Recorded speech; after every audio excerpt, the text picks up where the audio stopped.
আসসালামু আলাইকুম। আশা করি সবাই ভালো আছেন। আপনাদের দোয়ায় আমরাও ভালো আছি।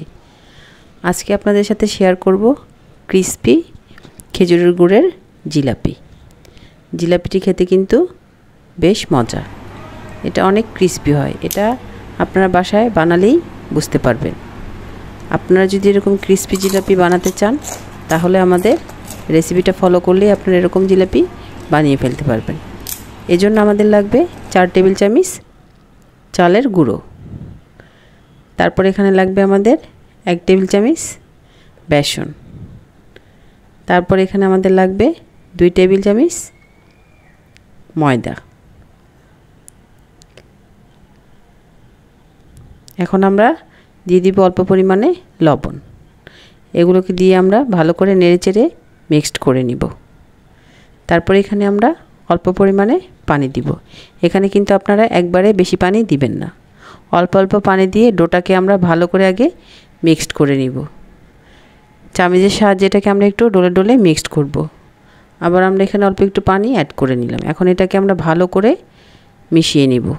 এটাকে কিছুক্ষণ আমরা এভাবে ফেটিয়ে নিব। আমরা এভাবে করতে করতে যখন একদম ঘন হয়ে আসবে ব্যাটারটা, তখন আমরা এটাকে কিছুক্ষণের জন্য রেস্টে রেখে দিব। আর একটু পানি এখানে অ্যাড করতে হবে, এটা একটু বেশি ঘন হয়ে গেছে। আর একটু পাতলা করব, যাতে এটা রেস্টে রাখলে তো এটা আরেকটু ঘন হয়ে যাবে। সেই জন্য আমরা আরেকটু পানি দিয়ে দিলাম। এখন এটাকে আমরা আরেকটু নেড়ে চেড়ে ভালো করে মিক্সড করে নিব। এটাকে যত ভালো করে আপনারা ফেটবেন, জিলাপিটা কিন্তু ততই ক্রিসপি এবং খেতে সুস্বাদু হবে। সেই জন্য আপনারা এটাকে আগে ভালো করে ফেটে নেবেন। এখন এটাকে আমরা ঢেকে রেস্টে রেখে দিব। এটাকে আপনারা 1 ঘন্টার জন্য রেস্টে রেখে দিবেন। আমরা 1 ঘন্টা পর চলে আসলাম। এখন আমরা একটা হাঁড়িতে কিছু খেজুরের গুড় দিয়ে নিলাম, সাথে দিলাম 1 চামচ চিনি। এখন আমরা চুলার আঁচটা ধরিয়ে দিয়েছি।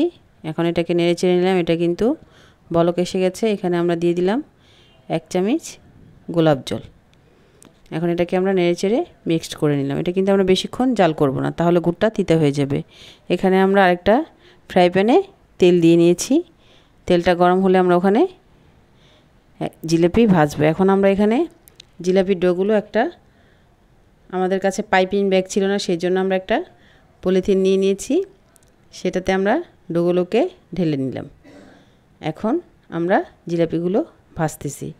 এখানে কিন্তু আমরা অল্প তেল দিয়েছি, আমরা কিন্তু এখানে খুব বেশি তেল ইউজ করিনি। আপনারা কিন্তু অল্প তেলেই এই জিলাপিগুলো ভেজে নিতে পারবেন। এখন আমরা দিয়ে দিলাম। এক পাশ লাল হলে তারপর আমরা এটাকে উল্টে পাল্টে দোনো পাশ লাল করে মুচমুচে করে আমরা ভেজে নিব।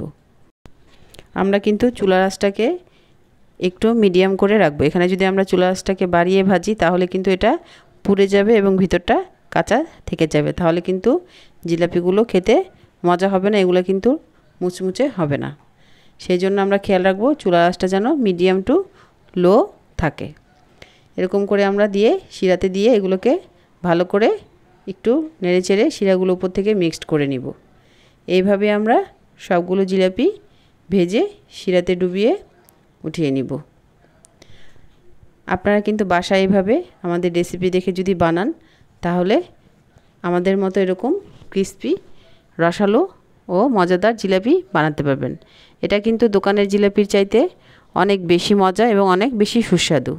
খেজুরের গুড়ের জিলাপি আপনারা একবার বানিয়ে এভাবে বাসায় খেয়ে দেখলে বুঝতে পারবেন যে এটা কত মজা। এটা কিন্তু সচরাচর দোকানে কিনতে পাওয়া যায় না, সেই জন্য এটা আমরা বাসায় বানিয়ে খেতে পারবো। আমাদের সাথে থাকবেন। আমাদের ভিডিও দেখার জন্য আপনাদের সবাইকে অনেক অনেক ধন্যবাদ। আমাদের পেজটাকে ফলো করবেন, লাইক, শেয়ার, কমেন্ট করবেন এবং সবাই কমেন্ট করে জানাবেন আমাদের ভিডিওগুলো দেখতে আপনাদের কেমন লাগে। নিত্য নতুন ভিডিও পেতে আমাদেরকে বেশি বেশি লাইক, কমেন্ট, শেয়ার করবেন। সবাইকে ধন্যবাদ।